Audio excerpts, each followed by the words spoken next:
Kayo ba'y naghahanap ng isang kagalingan? Baka ito na ang iyong kailangan pag tayo'y may karamdaman.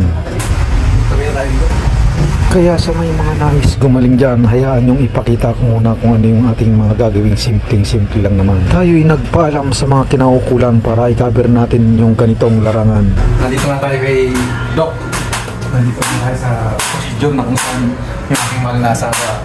Kasi nagsisimula na doon sa ano nga tawag dito? Shockwave.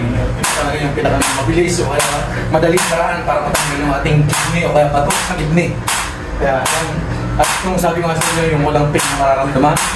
At siguro more than 1 hour lang daw kung yung procedure nito. Ang ginagawa lang nito, kung narinig ko rin tumutunog, ganyan yung pinakang pagtitikdok para matanggal siya. Ang bala na. Yung sound waves, dinuduro ko ba? Ganito, nilagyan mo ng anesthesia para maging safe. Para hindi ko masakit. Kasi kapag wala akong anesthesia, masakit po. Parang sinusuntok po yung pakiramdam. Kailangan mo yan para hindi na maramdaman yung pagsuntok. Ngayon, sa salukuyan, makikita natin yung update talaga nito, makikita nyo kung gano'n kagaling at kabilis na yung one. Dahil after 1 days, makakain na ulit mag-work o kaya mapabilis na yung bigay ng operation na totally na masusugatan yung katawan natin. Medyo matagal bago tayo makabalik sa ating trabaho. Yung ganitong procedure pala, ito yung mabilis lang tayong makarecover at balik na yung makapasok na tayo sa natin natin ginagawa o sa natin natin trabaho. Yan, nakikita naman natin o yung tayo siya yung nakikita ng pag-asawa. Tuloy-tuloy lang siguro mga 30 minutes na siguro.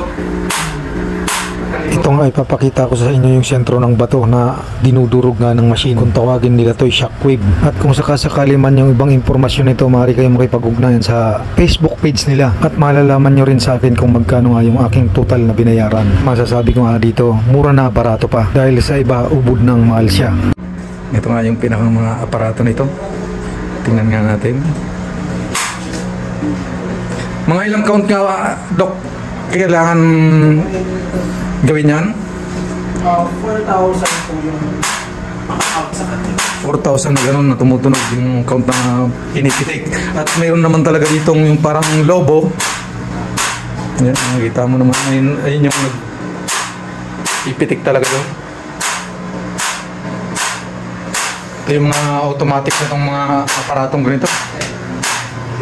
Kaya po siya po kanina kasi naka 3,000 na po. Naka 3,000 na, bago 1,000 na lang kasi yung kailangan. So kailangan po isa-tap ulit yung machine para sa additional 1,000. Safety feature po kasi yung machine na maximum na 3,000 lang. Ada 3,000, hindi po siya ng kusa. Para sa safety po ng machine nito. Kaya huminto po kanina. Ganun po pala. Hanggang 3,000 talaga yung pinakang maximum. Additional 1,000 na lang. Additional 1,000. Bali, ito talaga yung tinatarget niya. Yung nasa center ba, Doc? Yung tinatarget niya? Ito yung bato po. Yung kulay puti. May shadow? Opo. Nakikita nyo po nasa tinatamaan siya ng kulay yellow na linya. Sabihin doon po dumadaan yung shock natin. Pero ang pinakang purpose talaga nung shock doon na yun, para durugin yung bato niya. Opo. At mayroon tayong mga additional na sigurong gamot inumin para pampalabas naman namin. Opo.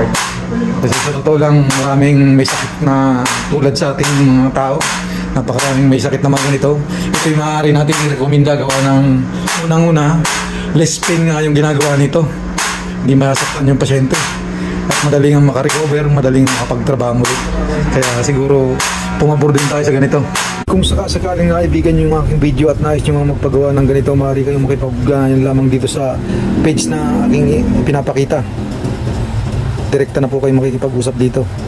Hanapin nyo lang si Dr. Unas na siya dito nagkiklinik.